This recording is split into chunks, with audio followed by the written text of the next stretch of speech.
ये मुखौटा लगा रहे हैं आप अतुल भाई, मुस्कुरा रहे हैं अपनी कारगुजारियों, अपनी काली करतूतों, अपने भ्रष्टाचार को छिपाने के लिए आपने देश के नाम की आड़ ले ली, उसे अपना सुरक्षा कवच बना लिया।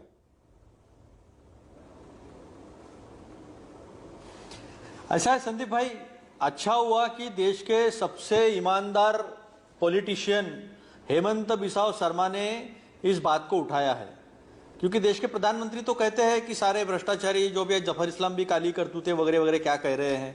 तो जिन जिन को इन्होंने काली करतूतों वाले कहा, परिवारवादी कहा, भ्रष्टाचारी कहा, वो तो इनके गोद में बैठे हुए हैं।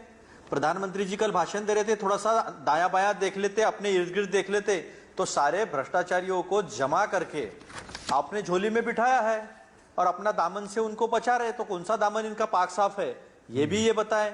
अब जफर भाई का वो जो मोदी साहब का बीच में टेलीप्रॉम्प्टर बंद हो गया था और लाबुशान कैन यू हेयर मी, वैसा जफर भाई का हो गया, जवाब नहीं दे पा रहे थे। बीजेपी फॉर इंडिया क्यों लिखा?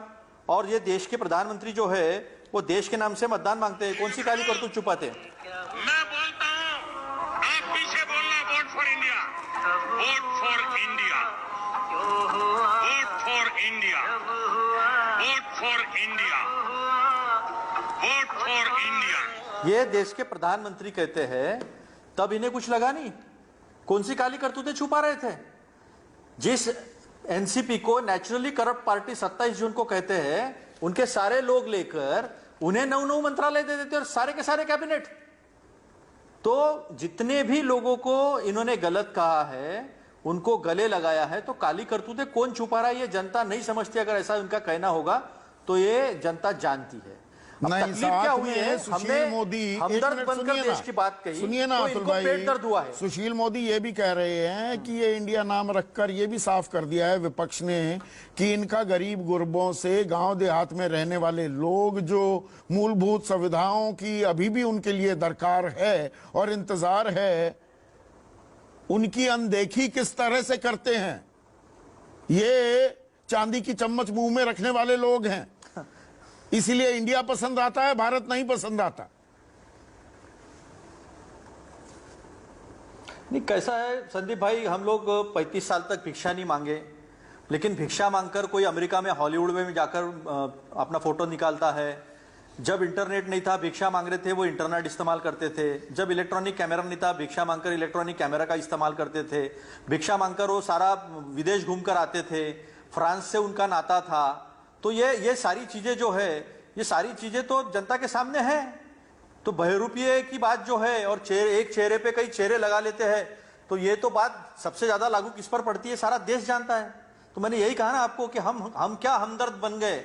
दिलीप घोष कह रहे हैं आप इंडिया नहीं, ईस्ट इंडिया कंपनी का नया रूप है।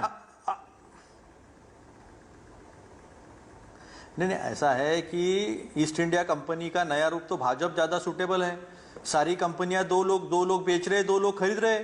सारा अदानी का ही ग्रोथ हुआ है, लेकिन देश तो गरीब होते होते जा रहा है। देश की जनता 200 रुपए के ऊपर से टमाटर खरीद रही है।